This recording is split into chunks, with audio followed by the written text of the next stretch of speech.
Let's suppose that when the Gordons began their discussions with us, Against Homelessness already provided housing for the homeless without any supplemental support services in 2 units, on Apple Street and Bascom Avenue, each with about 50 apartments.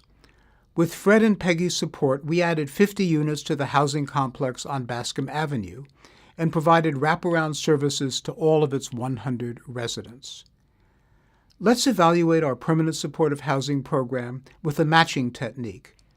To recap, the matching technique involves comparing the group that receives your program to a group of people who did not receive the program but have been matched with the first group on a number of potentially important attributes. For example, age, race, health, history of drug abuse, and incarceration. These are attributes that might predict success in permanent supportive housing. This can help account for some alternative explanations for any effects the program might seem to have.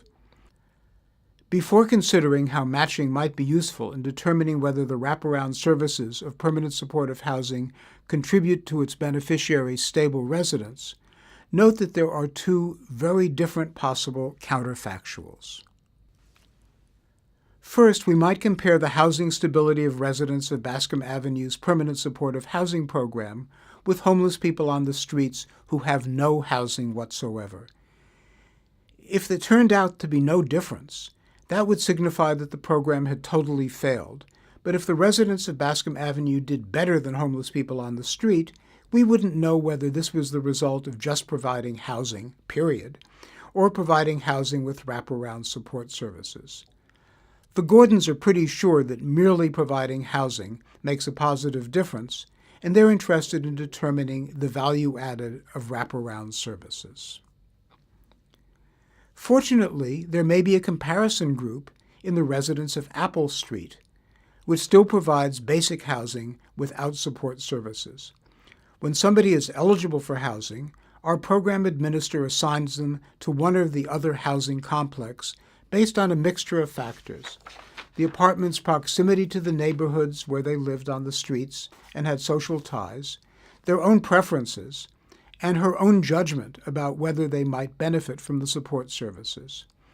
To determine whether the support services contributed to more stable residency, defined by at least a year's continuous residency, let's compare residents at Bascom Avenue, who are offered support services, with residents at Apple Street, who are not, after the new program has operated for a few years. To use the technical terms, the residents of Bascom Avenue are the treatment group, and the residents of Apple Street are the comparison group. Suppose that many more people who receive support services have become stable residents. Can we conclude that the support services caused that outcome? Unfortunately not. Recall from the course that the idea behind matching is that people in the 2 groups are identical in all relevant respects, except that those in one group benefit from the program and those in the other do not.